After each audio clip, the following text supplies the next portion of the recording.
নমস্কাৰ বন্ধুসকল, আজি আমি জানিম জন্মাষ্টমীৰ দিনা কি ভুল কৰিব নালাগে, নহ'লে আপোনাৰ পূজা অথলে যাব। জন্মাষ্টমীৰ দিনা আমি বহুতে ব্ৰত ৰাখোঁ, মন্দিৰত যাই পূজা কৰোঁ আৰু ভগৱান শ্ৰীকৃষ্ণৰ আশীৰ্বাদ লাভ কৰিবলৈ বহুত কষ্ট কৰোঁ।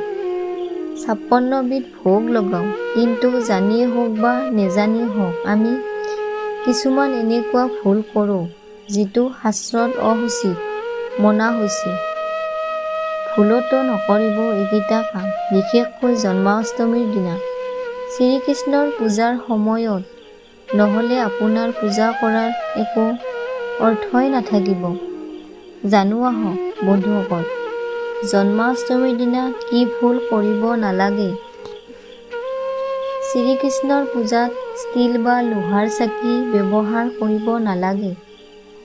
ভগৱান শ্ৰীকৃষ্ণৰ পূজাত পিতল, তামা নহ'লে মাটিৰ চাকি ব্যৱহাৰ কৰক। পূজাৰ সময়ত যিটো ফুল ব্যৱহাৰ কৰে সেইটো সতেজ ফুল হ'ব লাগে।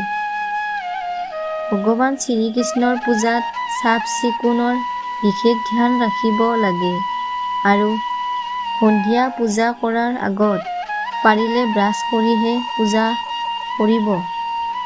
জন্মাষ্টমীৰ দিনা চাফ-চিকুণ বস্ত্ৰ পিন্ধিহে পূজা ঘৰত সোমাব।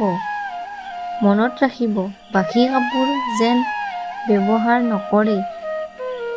ভগৱান শ্ৰীকৃষ্ণৰ অতিকৈ প্ৰিয় তুলসী, সেই কাৰণে জন্মাষ্টমীৰ যিকোনো প্ৰসাদ অৰ্পণ কৰিলেই তাত তুলসী নিশ্চয় দিব।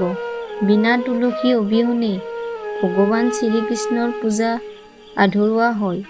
মনত ৰাখিব, ভগৱান শ্ৰীকৃষ্ণক স্নান নকৰাকৈ কেতিয়াও ভোগ নলগাব। বন্ধুসকল, ভগৱান শ্ৰীকৃষ্ণৰ আশীৰ্বাদ লাভ কৰিবলৈ কমেণ্টত ৰাধে ৰাধে লিখিব আৰু ভিডিঅ'টো লাইক কৰিব আৰু এনেকুৱা ভিডিঅ' পাবলৈ চেনেলটো ছাবস্ক্ৰাইব কৰিব। জয় শ্ৰীকৃষ্ণ।